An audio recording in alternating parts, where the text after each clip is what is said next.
Secretary of State Anthony Blinken visits Israel with a focus on securing hostages and ending the war in Gaza. And volunteers in battleground states are going door to door to campaign for candidates who support gun policy reform. And as advertised, we had temperatures well above normal again today with plenty of sunshine, but how long will the nice weather last? Details in a few minutes. Mountain News, first at 4, continues. Secretary of State Anthony Blinken is in Israel for his 11th visit since the October 7th attacks.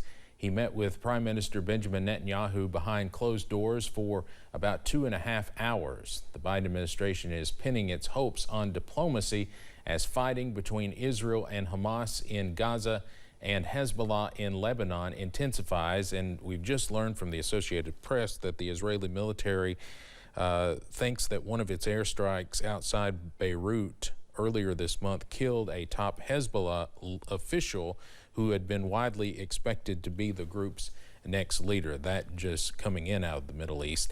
CBS's Kamal Afzali has the latest. U.S. Secretary of State Anthony Blinken landed in Tel Aviv early Tuesday. This latest trip to the region, another push to reach an elusive ceasefire deal between Israel and Hamas. Securing the release of all hostages and alleviating the suffering of the Palestinian people. The Biden administration sees a new opportunity for peace after Israel killed Yahya Sinwar last week, the Hamas leader thought to have engineered the October 7th terror attacks. But with the U.S. presidential election just 2 weeks away, both sides in this war appear staunchly unwilling to compromise. In war-torn northern Gaza, civilians are forced to flee yet again amid a major military offensive Israel says is aimed at stopping Hamas regrouping there. Hundreds of Palestinians have been killed there over the past 2 weeks, according to Gaza's health authorities. Beyond Gaza, a senior State Department official said Blinken would also stress the need for a diplomatic solution to the Israel-Hezbollah conflict. Israeli strikes in Beirut's southern suburbs late Monday hit a building opposite the capital's main government hospital, killing at least 13 people, including a child, and wounding 57, Lebanon's health ministry said. The Israeli military said it hit a Hezbollah target near the hospital. Kamal Afzali, CBS News, London.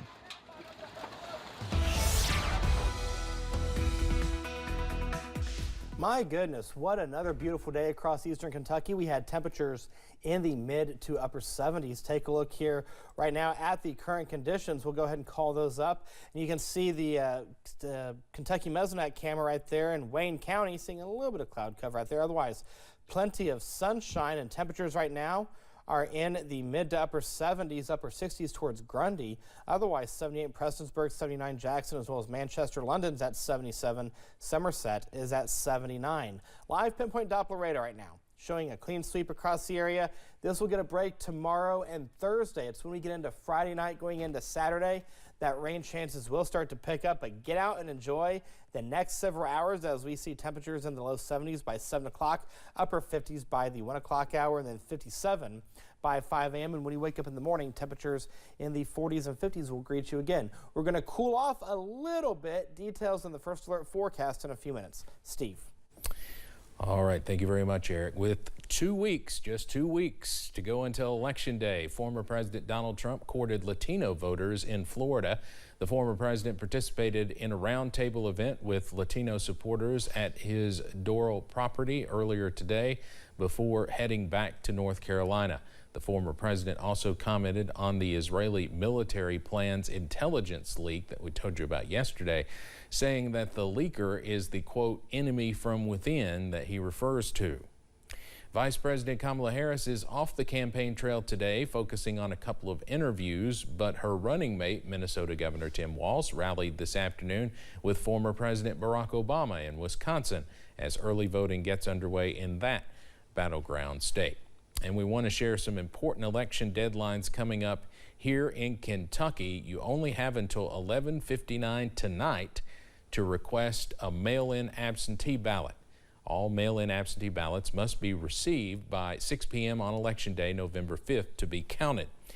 In-person excused absentee voting runs October 23rd through the 25th and October 28th through the 30th. Early in-person voting will start on October 31st and continue through November 2nd. Again, those dates for Kentucky. Gun safety advocates and volunteers are stepping up their efforts to campaign for candidates who support gun policy reforms. The group Everytown for Gun Safety, backed by former New York Mayor Michael Bloomberg, is also organizing in key battleground states, Pennsylvania, Michigan, and Arizona. CBS's Natalie Brand tagged along with some volunteers in Virginia. Among the throngs of weekend canvassers hitting the doors in the sprint to Election Day, I'll be there. yeah, are moms on a mission. We're volunteers with Moms Demand Action for Gun Sense in America. To get candidates who back stricter gun laws elected. They will fight for universal background checks. They'll fight for an assault weapons ban. For volunteer David Manning, it's personal. His father died by suicide. My father had been on a 72-hour hold after he had had a mental breakdown and was still able to purchase a firearm that he should not have had. Pediatrician Heidi Appel is still haunted by her encounter with a young patient who died in an accidental shooting on Thanksgiving. There was nothing we could do, and that was the first time I had to tell a mother that her son was dead. These volunteers are working to turn out the vote for Vice President Kamala Harris, while gun rights groups, including the NRA, are making the case for former President Donald Trump. We view this as an election of turnout. Jennifer Bremen says the NRA's push is in battleground states, including Pennsylvania, where gun rights advocates gathered this month in Lehigh County to get out the vote.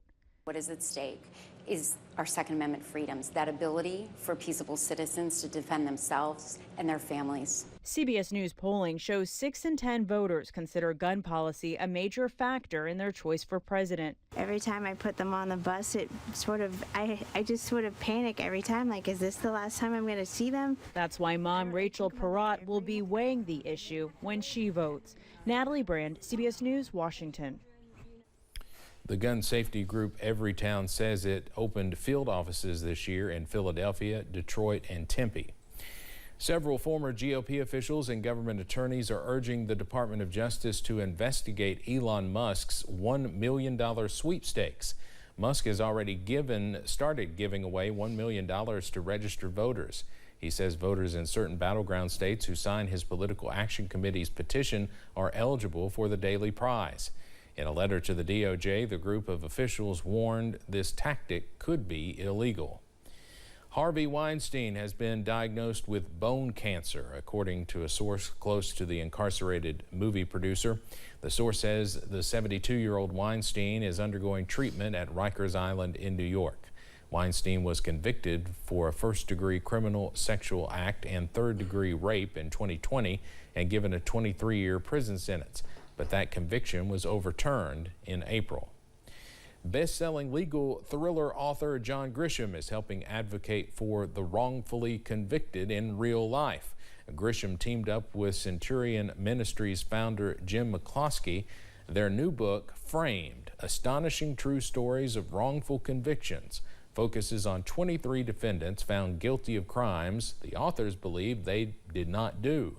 Grisham says there are systematic failures that led to wrongful convictions. Once they zero in on a suspect, they ignore all contrary evidence, and there goes the tunnel vision. And bad police work and prosecutorial misconduct are true in all these cases. That's what leads to wrongful convictions. There have been 3,600 exonerations in the U.S. since 1989. In my understanding, there has not been one public inquiry about any single conviction. Wow. So we make future changes. Grisham also testified before Texas lawmakers Monday in the case of a death row inmate who was granted a last-minute stay of execution. Coming up on First at 4, product reviews you read online may become more reliable in the future. We'll tell you what steps are being taken to ensure you are protected from fake reviews. And in the world of weather, we can summarize this up in 2 words: weather whiplash. We'll talk about that coming up in just a few minutes. Stay with us.